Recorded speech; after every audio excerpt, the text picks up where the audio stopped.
mbokk yi ñu ngi leen di nuyu bu baax a baax mbégte la ñu am à chaque fois di janoog yéen seen émission entretien avec tey ñu am mbégte fekk si docteur Samba Faye porte-parole du parti République des valeurs bu Thierno Alassane Sall moom tas dernièrement sortie bi nga xam ne nii def na ko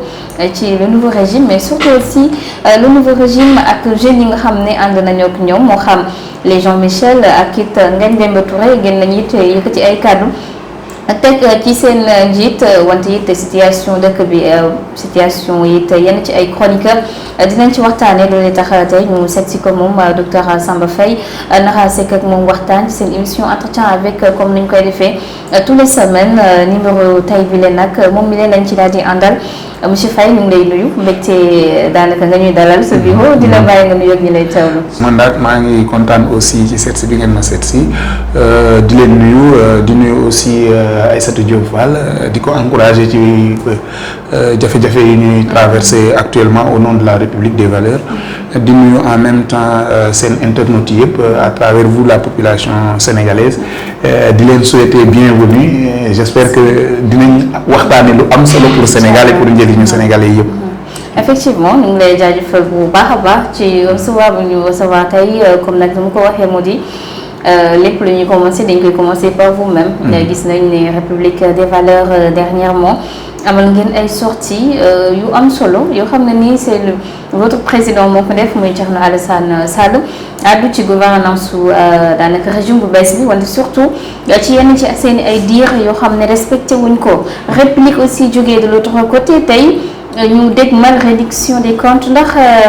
mënees nañoo xel ñaan ni moom daanaka Thierno Alassane Sall fii ki ay fan dinañ ubbi dossier ci moom bu ñu déggee ki nga xam ne moo di Ngagne Demba Touré ak Jean-Michel kàddu yi nga xam ne yëkkati nañ ko ci gestion boobu. alors li ma ci jëkk wax mooy à quand la ñuy toppatoo góorgóorlu bi. Sénégalais bi nga xam ne dafa yeew woon daf ne woon day xëdd dem voté ji ndogu dem jubilé ji bi mu koy def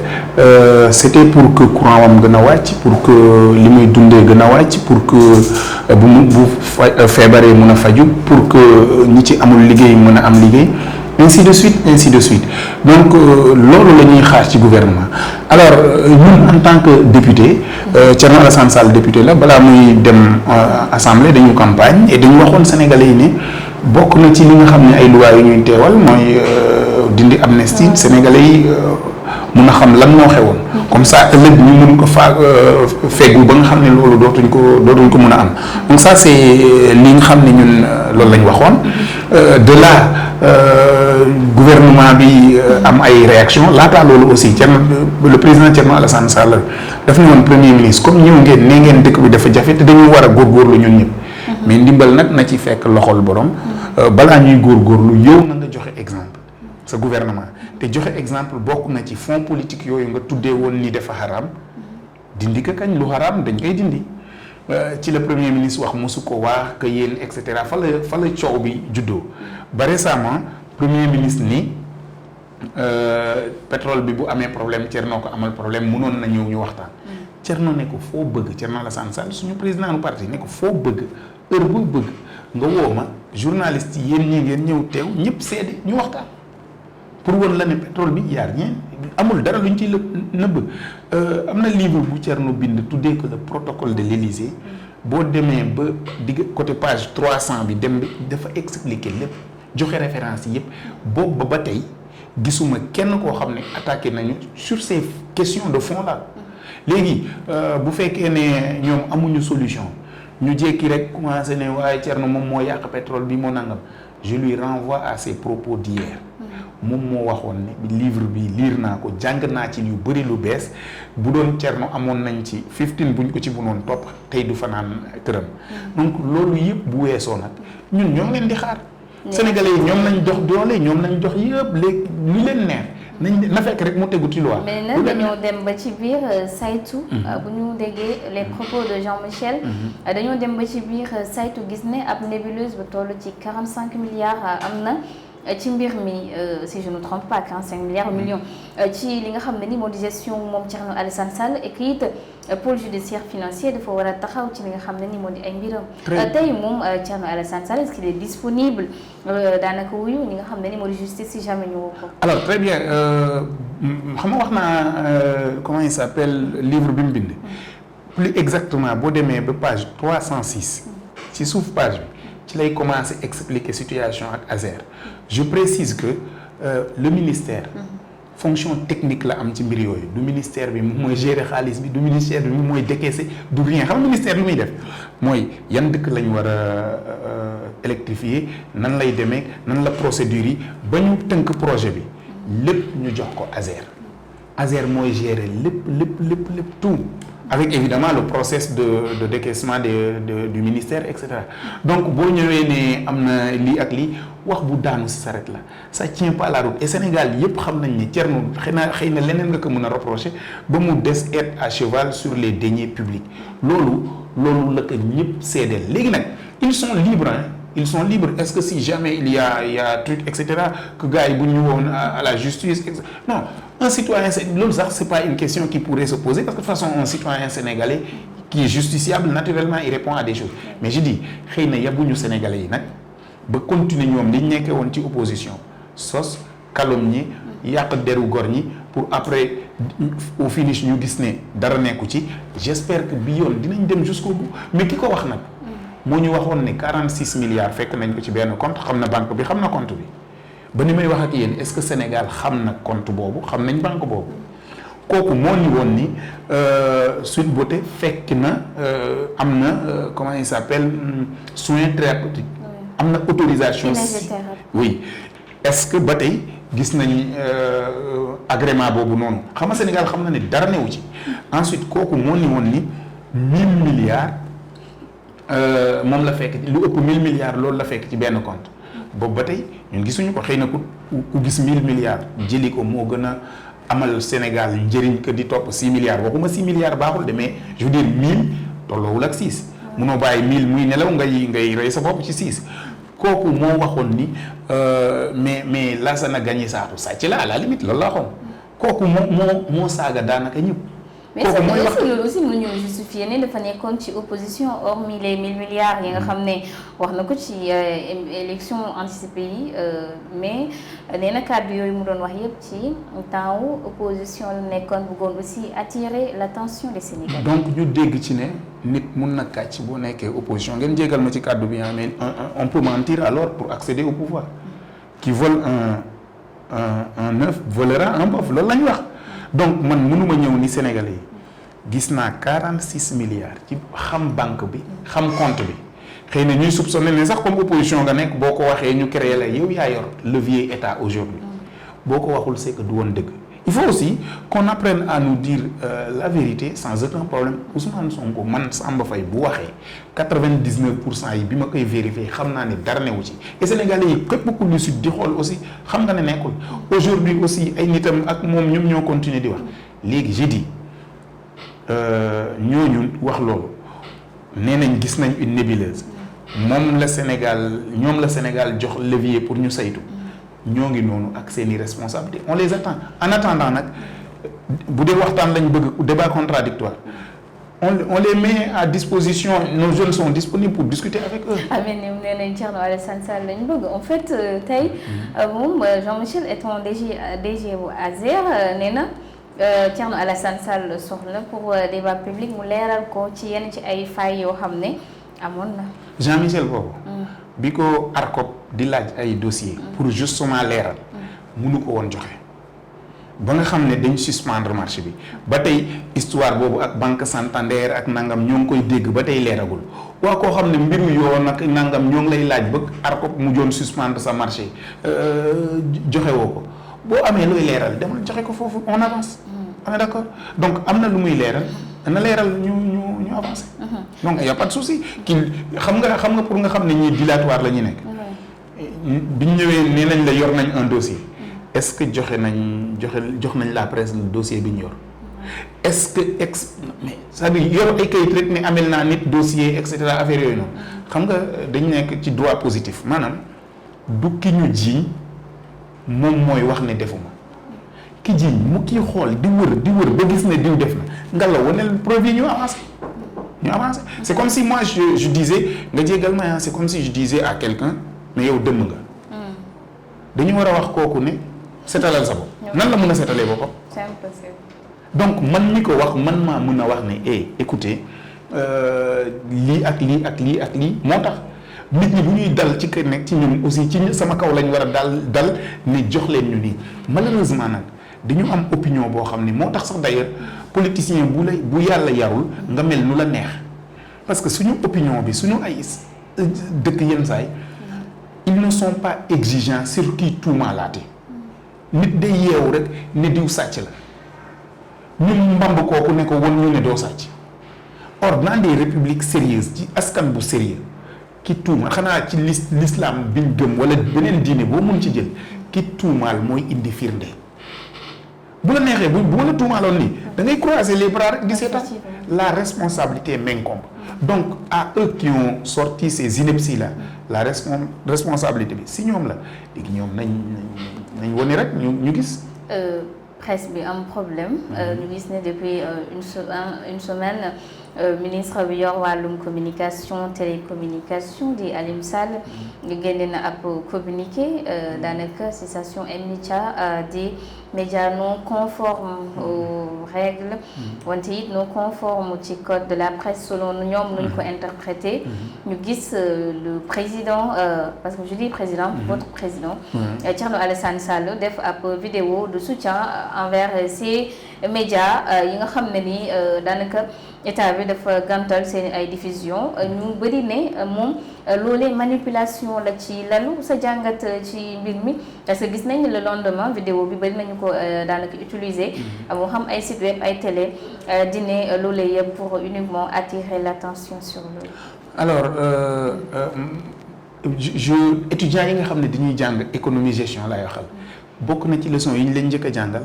mooy PIB mooy richesse bi ñuy créer fii nii à l'intérieur du pays mooy la somme des valeurs ajoutées te valeur ajoutée entreprise a koy créer donc amul aucun état bu sérieux bu bëgg dëkkam développer te du am un process pour entreprise yi taxaw presse bi médias yi balaa ñuy doon entreprise de service de télécom wala boog de communication dañu njëkk a nekk d'abord entreprise et que état warlul entreprise yooyu ñu taxaw parce que bu ñu taxawee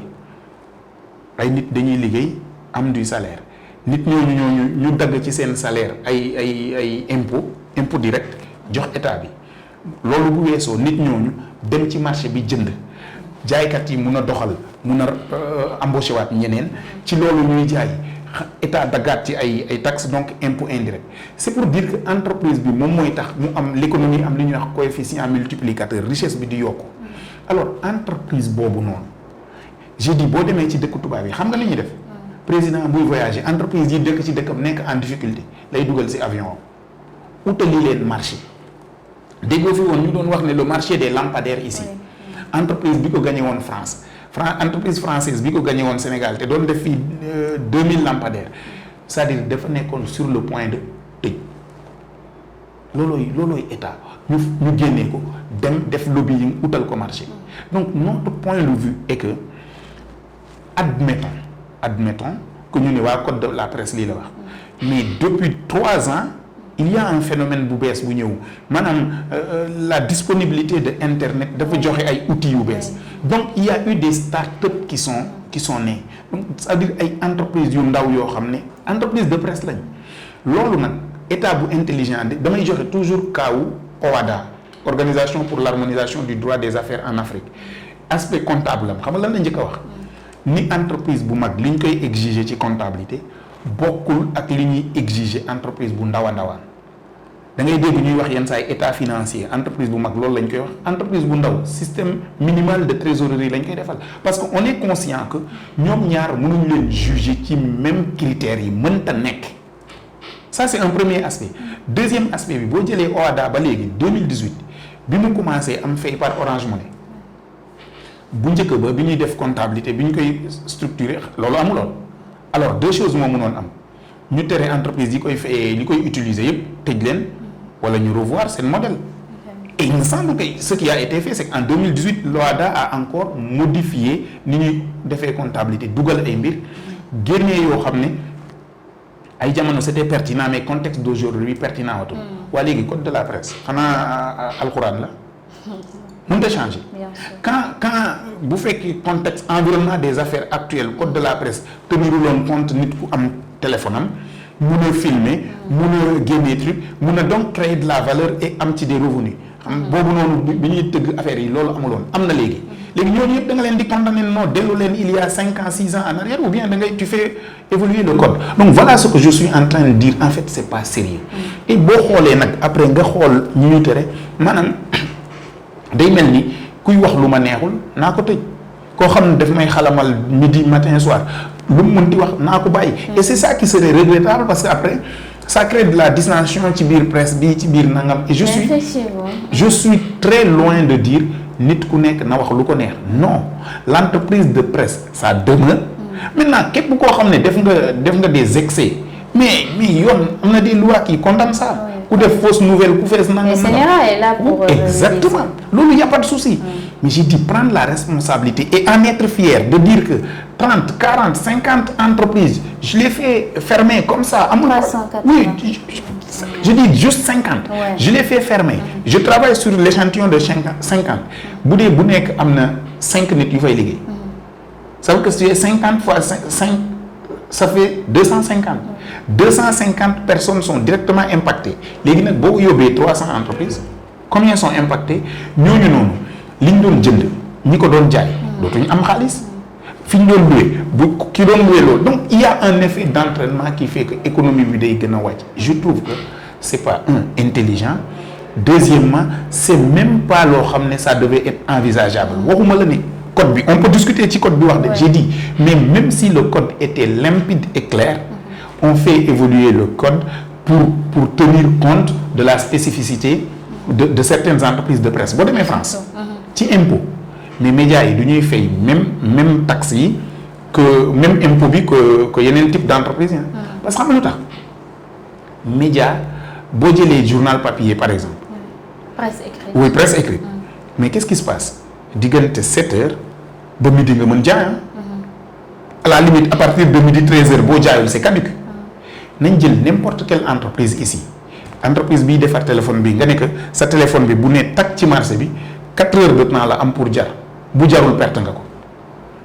Voilà la difficulté le modèle économique des médias yi nga xam ne état yi muus yi dañuy dem ba sax ci impôt bi ci kii taxes yeeg ci yooyu noonu yëpp ñu réduire leen.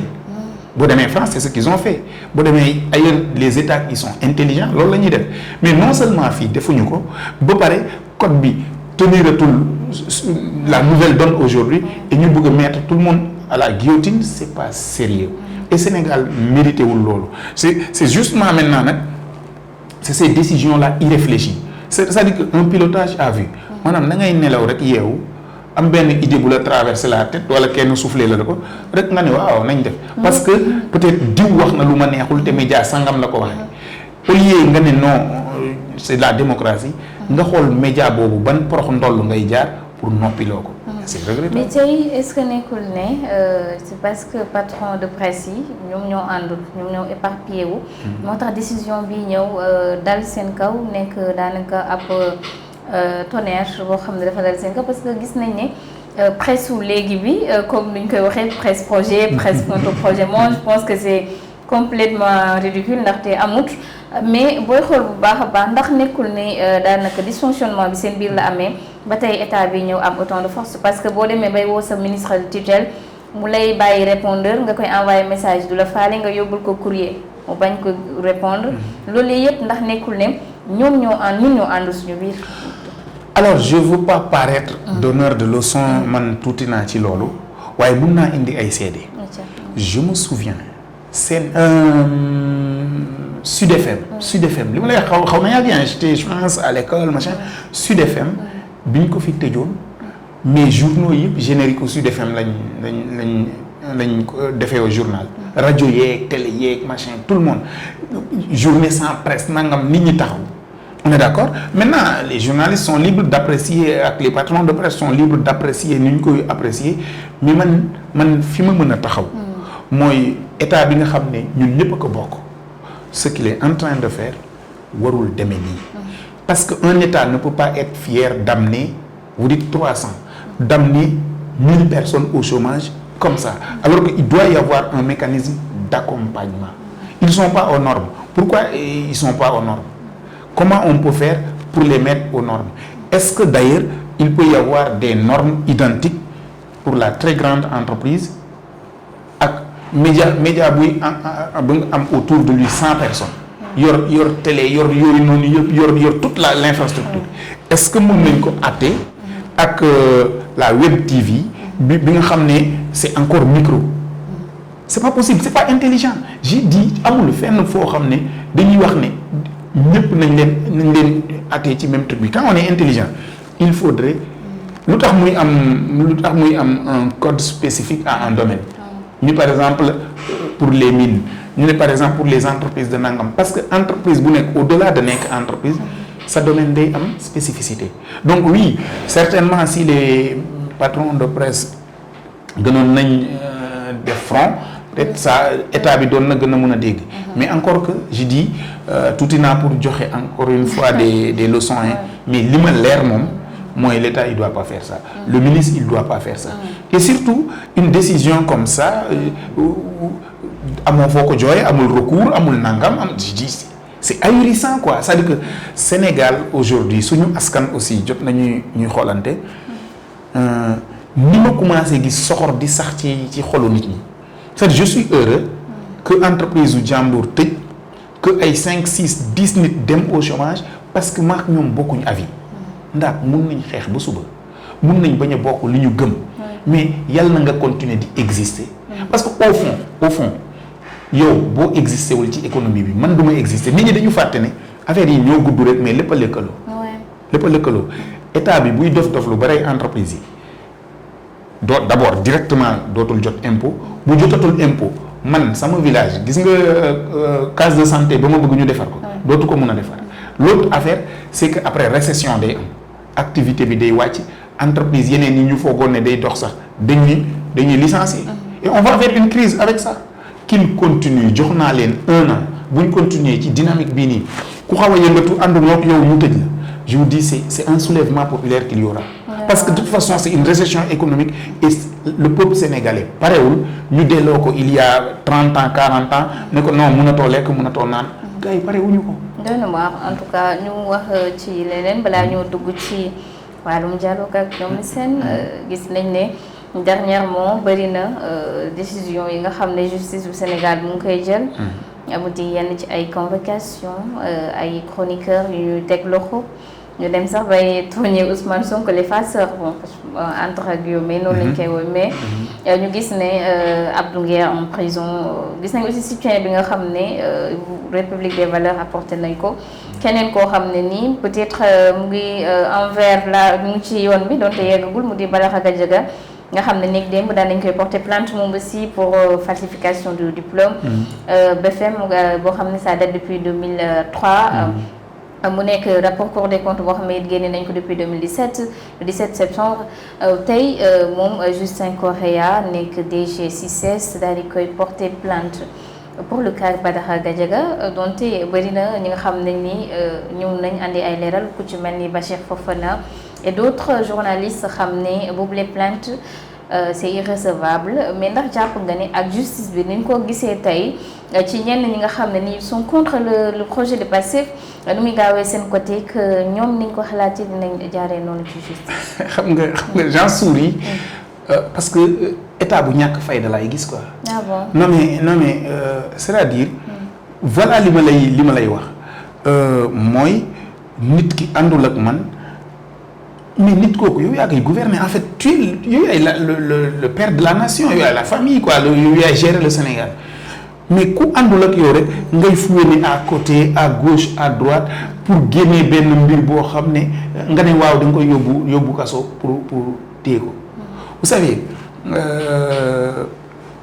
on peut pas c'est pas en cassant le thermomètre qu'on fait baisser la fièvre maanaam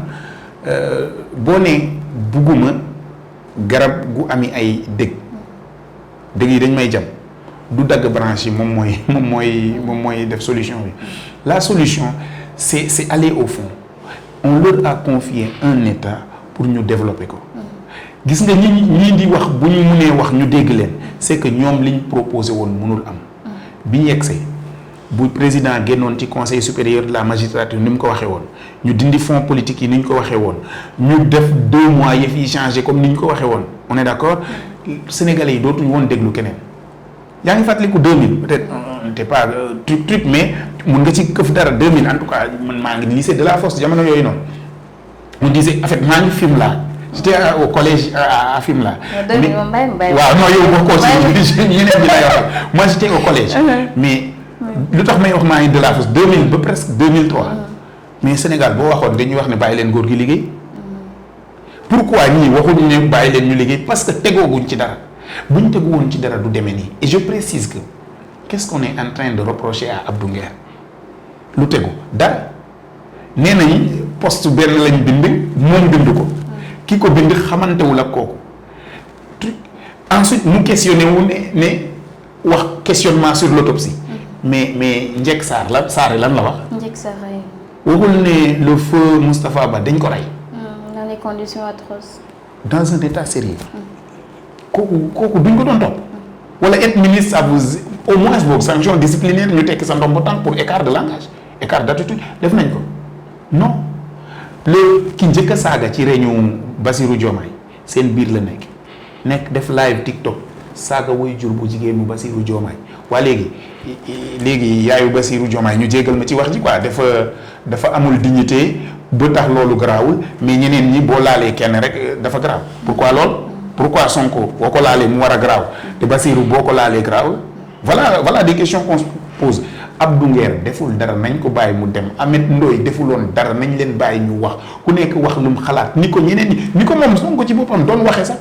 moom demoon na bari sax xale yi saaga loolu lañ am comme moyen ñun dañ mos a contre saaga kii qu'est-ce qu'il a fait Badara Gadiaga en toute objectivité lii ci jamono yi ñuy wax qu'est-ce qu'il a fait défendre ses positions avec élégance et respect dëkk mën li muy def boo ñëwee xamoo li ngay wax moom mu won la ne xamoo li ngay wax léegi loolu déranger leen ñu ne nañ remonter il y a 5 ans il y a 10 ans jéem a xool man xawma lu ci am ak lu ci amul j'ai dit Sonko taxaw na ne léegi ni moom da doon sàcc pi tax di ko jaay du nekkee xale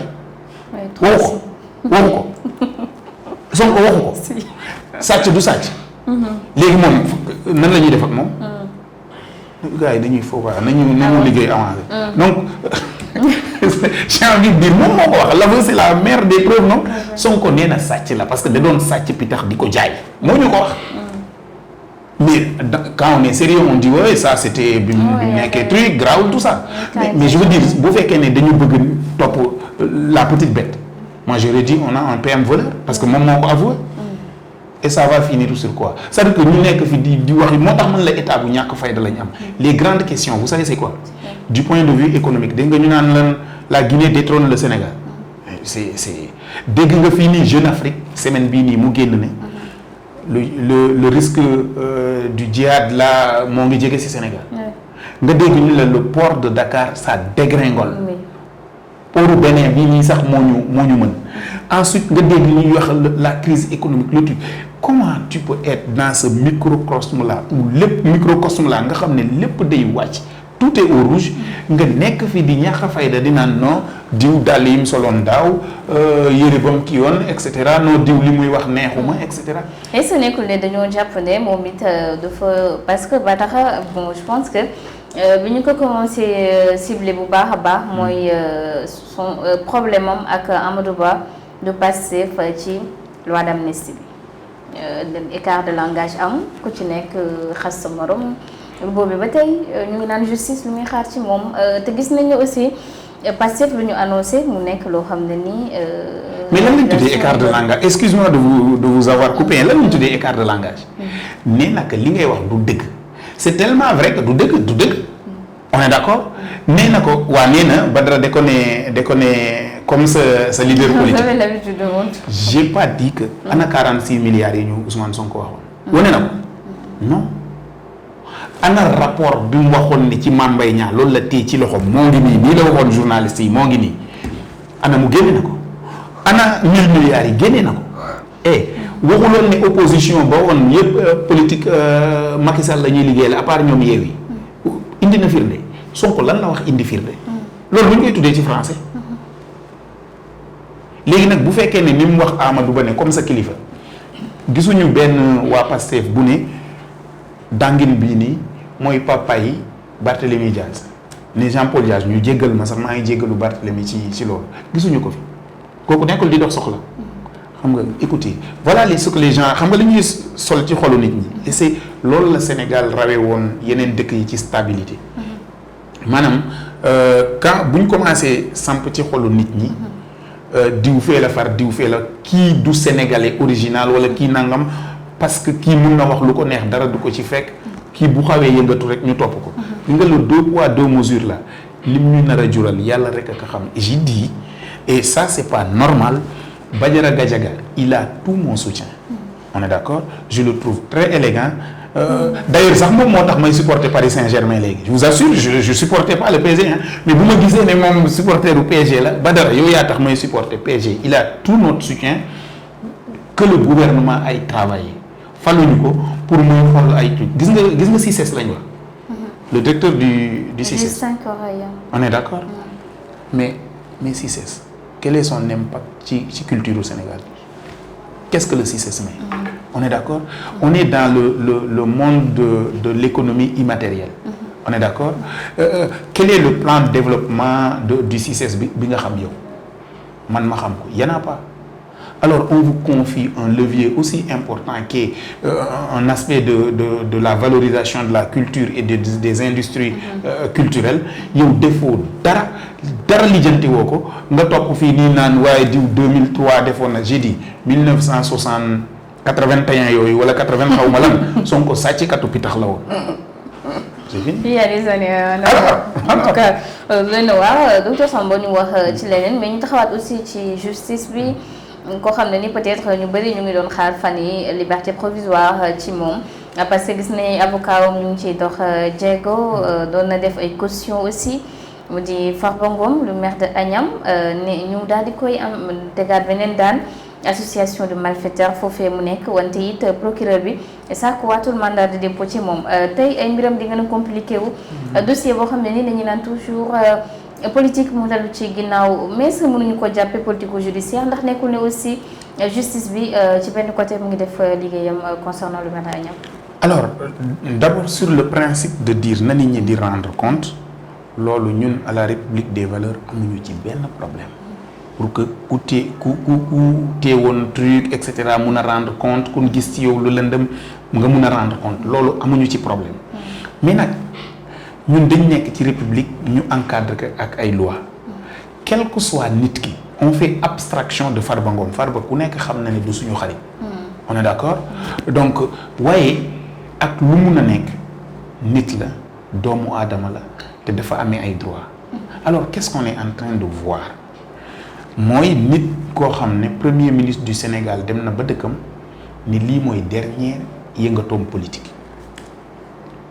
léegi nañ dindi rek Sonko ñu def premier ministre Macky Sall bu tuddoon Amadou Ba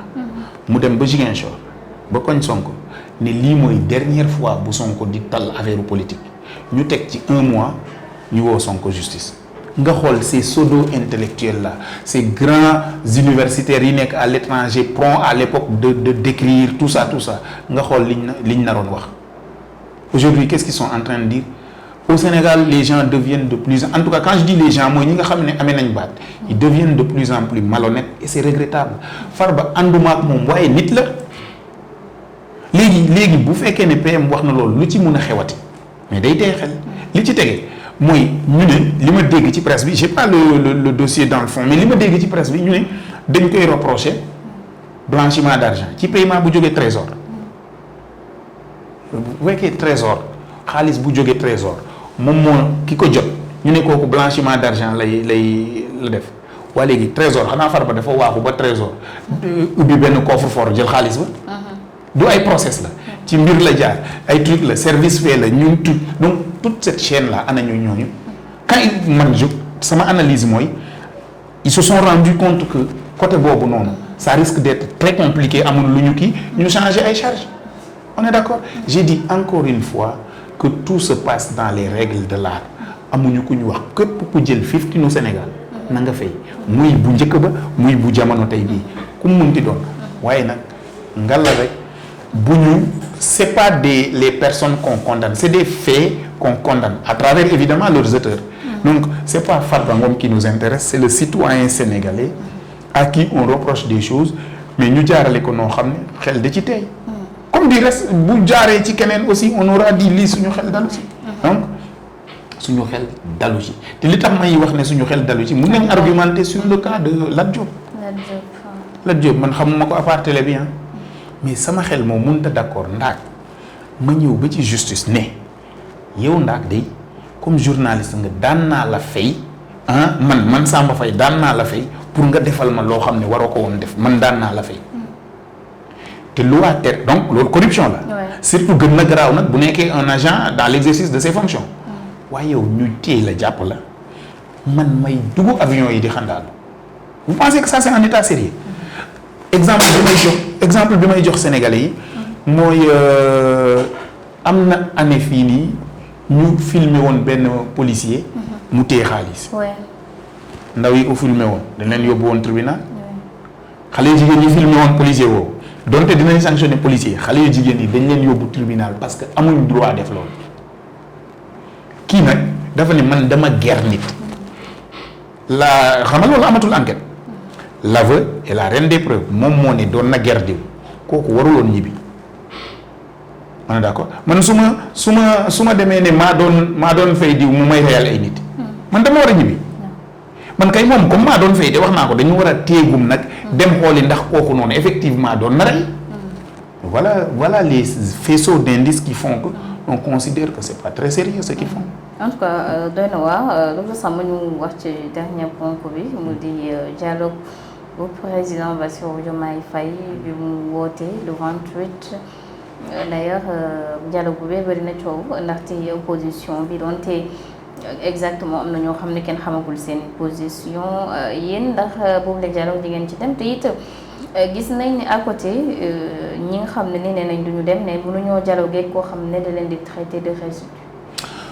Alors sur la question de résidu d'ailleurs moi je dis souvent la violence dans le propos traduit l'incompétence dans l'action. gis nga kuy football sax da koy xam joueur bu nekk ci match am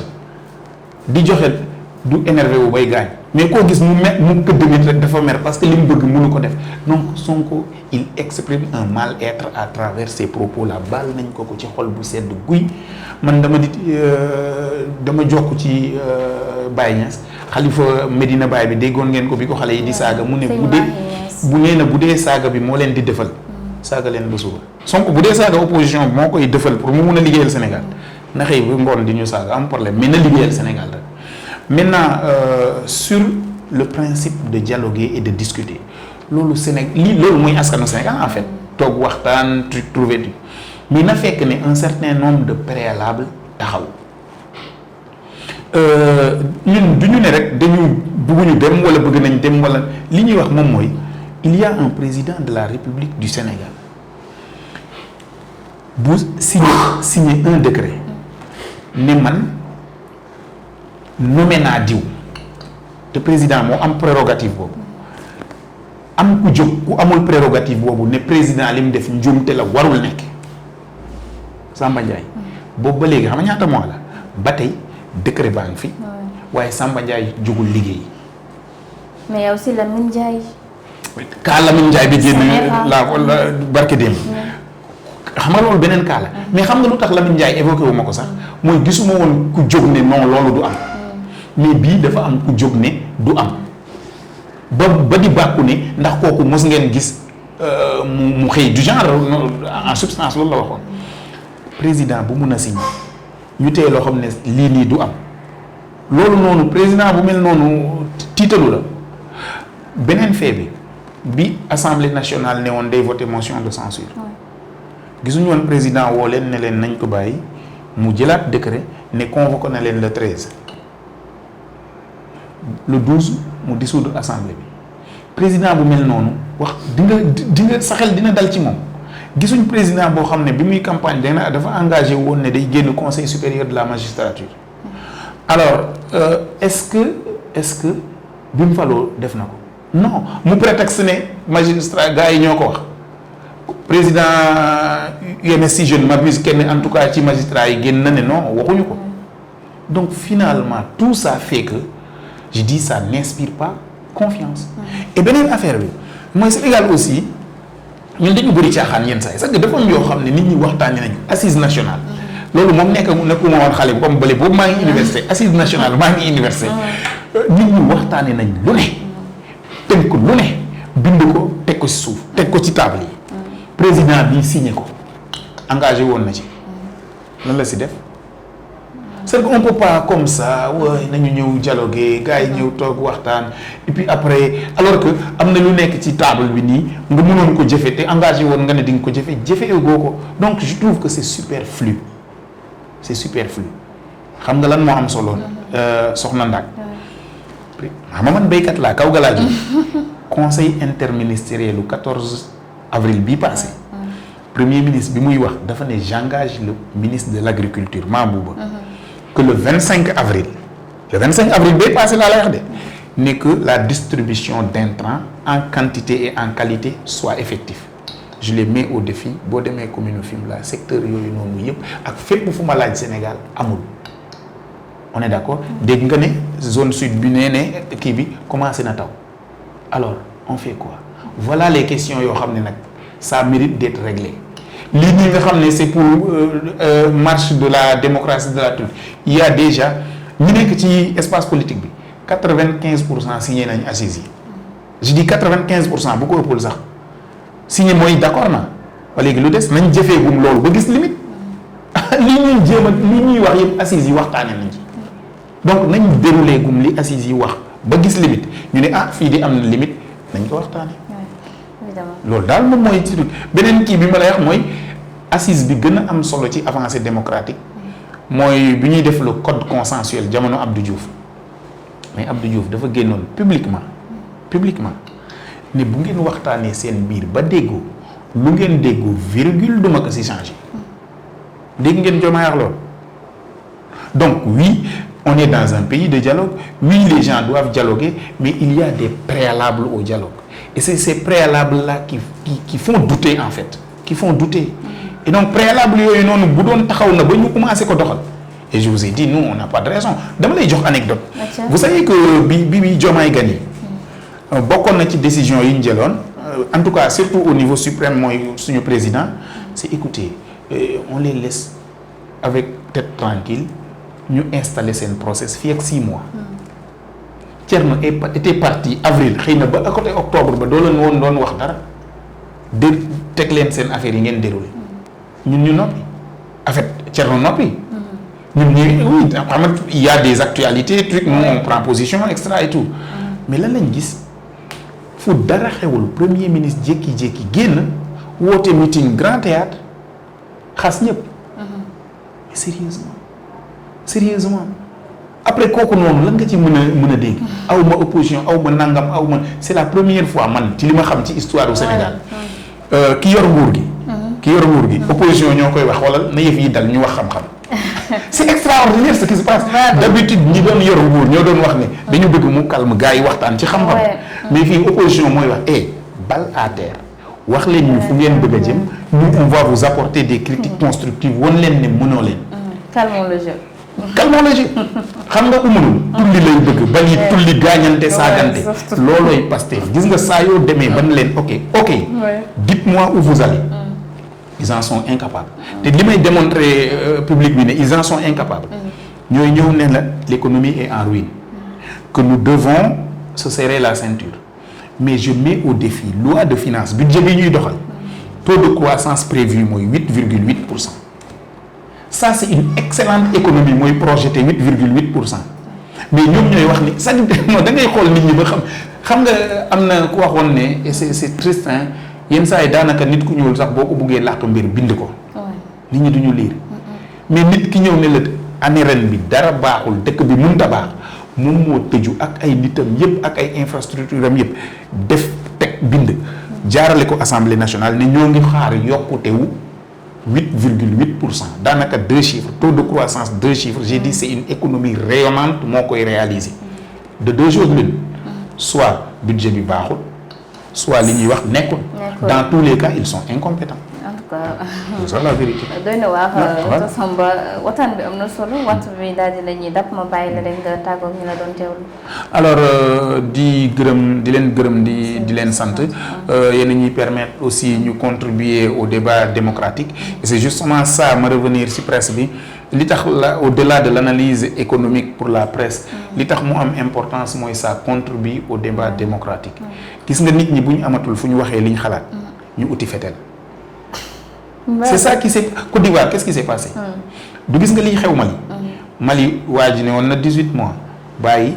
tiwaat nee na média amatul politique amatul nangam amatul nañ seetaan fii ak quelque temps yokkal na boppam 5 ans waat nañ xoolaat quelque temps quand nit ñi bu ñu amatul fu ñu waxee seen avis ñu jël fetel jàmmarloo et ça mun na ñàkk